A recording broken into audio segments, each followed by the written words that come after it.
Move the hell out of dogs. Quarter.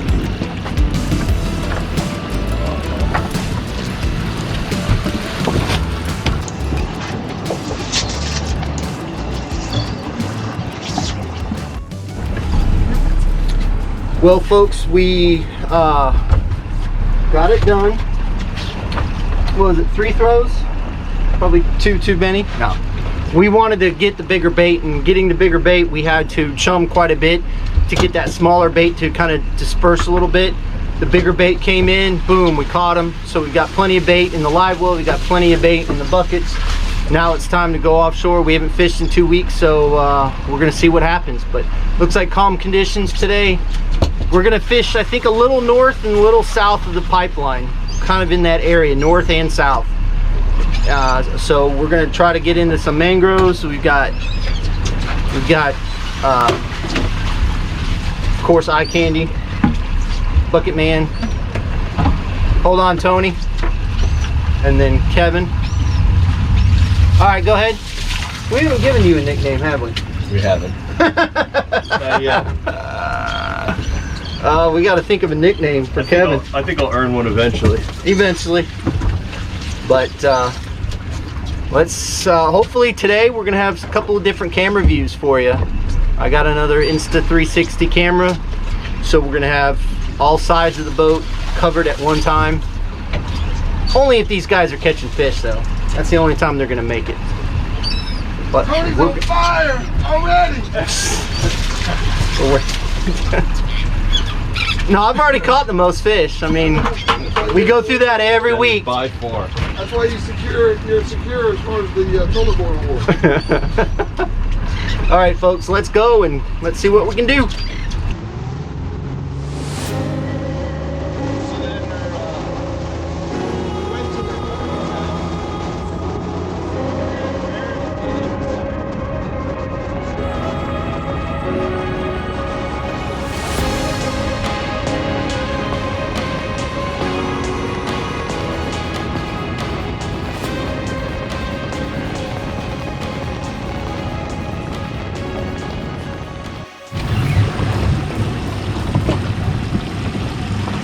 Kevin, don't play him.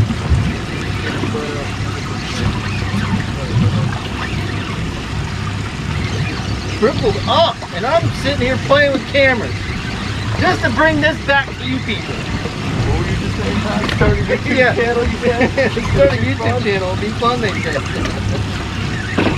I got a Hog one, mangrove snapper.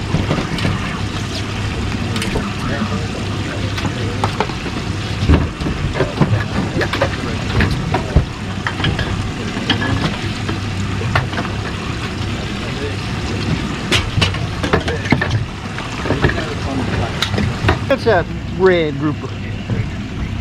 Quit.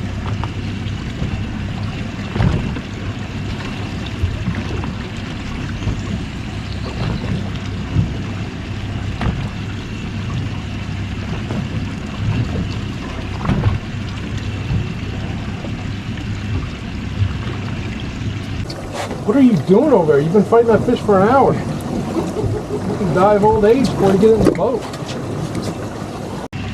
That'd have been a keeper red. Well, it still may be by the time he gets it in. Brutal! Chad, brutal. Tough crowd.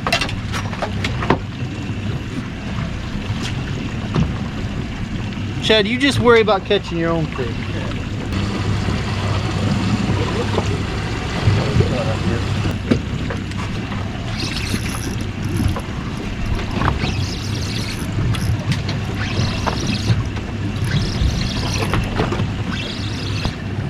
Oh, son of a biscuit! Just came unhooked. Nice one. Purple. Basically, I'm just taking our slacker jig. The tide's moving somewhat decently, and just letting it go back into the chum slick. We're in 90 feet of water, and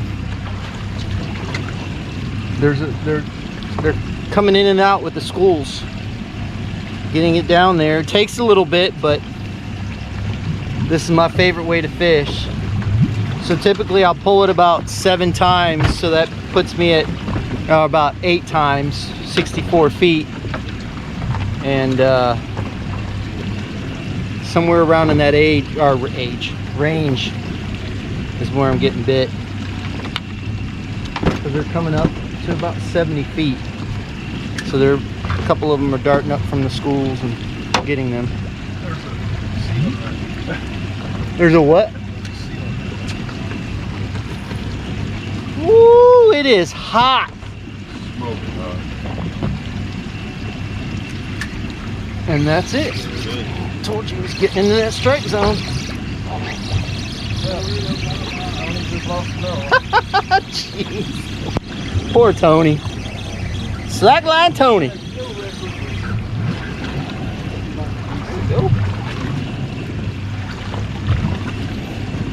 Not a stud, but he's a chunk. He's full of something. Look down here.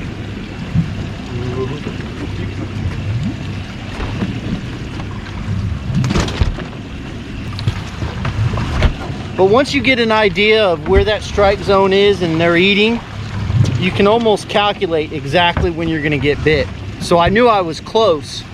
Just gotta be, what are you guys doing over there? Over here boxing me in. It's like a bunch of kids again. Trying to put all this outside the boat. Language, Chad, language. I just want to make sure I'm not in it. All you gotta do is cuss a lot and you're out. But Chad, I'm not B footage. Chad, everybody loves you though. That's the thing. Yeah, but I'm not B-roll footage. Well, folks, Kevin here is using 10-pound test line, trying to get these snappers. And there you go. It can be done, folks. Yeah, but I'm pretty sure there's a message. What's that? What did I do? What? Kevin, why are you pooping all over my bed?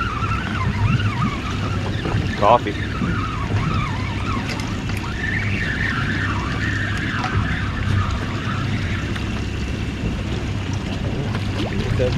Definitely choked that thing down though.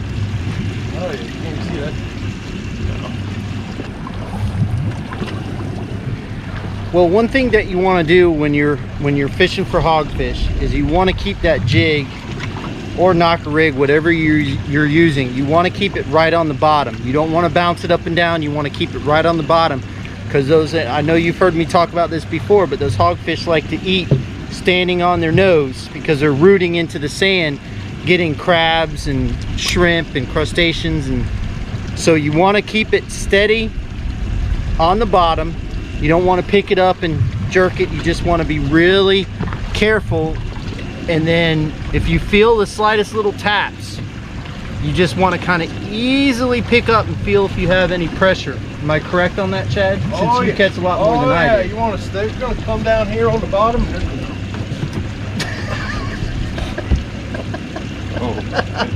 Now you got to root like a pig.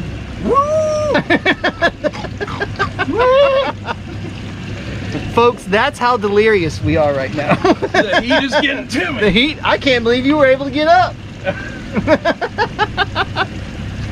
Anyway. Hey, and I even got some energy left to get down.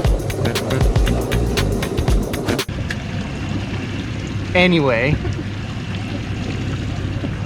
I wanted to put my feet up here to show them how to keep,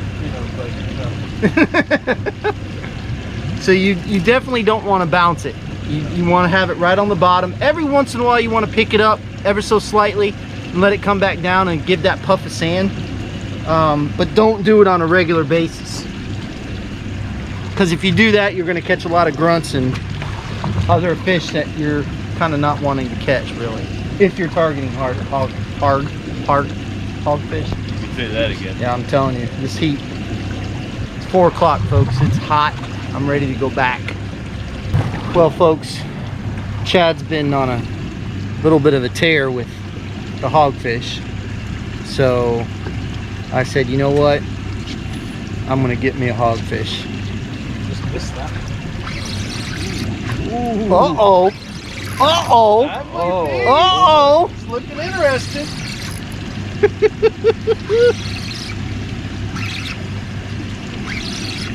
Oh boy.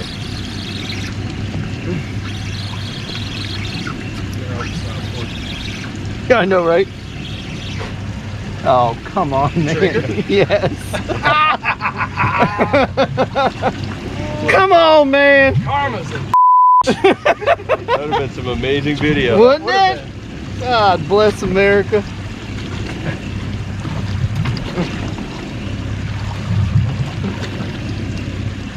It's amazing how hard they fight, though. God dang it. But you know, that one didn't fight like a trigger, because usually a trigger pulls real hard and then gives up. He did it one time. Going with the stinky pinkies. If you guys don't know what a stinky pinky is, they're not really pink, but they're frozen dead shrimp. And they stink. And sometimes the stinkier they are, the better they are. Just depends. Don't bite the tails off stinky. No. Don't bite the tails off the live ones. Oh, come on, Kevin. Hi, my name is Kevin. Well, I forgot to do an ending right before Kevin left. So Kevin Sample was with us today, as you saw. And we had Eye Candy, Bucket Man. And I guess I'm going to be nice today because I'm not going to award the toilet bowl. I appreciate that. He already takes credit for it. But you put fish in the boat. You didn't lose any. You didn't really lose any massive fish. As like soon you as typically. you mentioned Chad, about 2 hours before we started coming in, Chad might be in the contending. Yeah, he turned it on. I I knew he would. He started catching hogfish. So we had a good day. We stayed in 85 to 90 feet. We started off in 75, but then we pushed out because we were catching a ton of lanes. And I don't, unless they're big lanes, like 18, 20 inches, I don't like messing with them too much. So if we start catching those, I move, because if there's, what happens, there's so many lanes, they take over and you can't get a bait past them. Even though there's other fish there, you just can't get past them. So we continuously moved. We had to move a lot today because... That was weird. I know, it was very weird. We'd get to a spot and bam, we'd start catching fish and then it would shut off completely. And then we'd move to another spot. Bam! Start catching fish. What did we say? Bam! And we'd start catching fish. So we had to move around quite a bit, but then we finally got into a good bite with some mangrove snapper, and then we got into hogfish, and Kevin caught that really nice hogfish. That was a good hogfish. But like I said, everything was between 85 and 90 feet, so we didn't go. We fished all north of the pipeline today. The other thing that was weird is how it was, what, 87 when we left this morning, the surface temperature? Yeah, and it By got the up end to of the day, it was almost 93. Yeah, it was like 92.6. Well, it was hot out there, dude. It was brutal. Caliente. Yeah, it was brutal. I thought it was just me. No, It was my own. your own heat wave. I have my own circular weather. Oh Lord! But anyway, so we talked about catching bait, what it takes to move that smaller bait out of the way. Even though we caught a lot of small bait, but we caught some bigger bait. We caught some mangroves on them. And then we talked about, how to fish for hogfish and the technique to do that. If you guys have any questions, let us know, and we'll be happy to cover whatever we can. And you saw how Chad demonstrated how a hogfish eats. I thought it was pretty impressive that he could get on the floor and get back up again. Anyway, I just want to thank you guys. Man, still got it. Oh Lord. Start thinking about the club. Get down. Anyway, thank you again for watching. We really appreciate it. Fish more, catch more, and we'll see you on the flip side.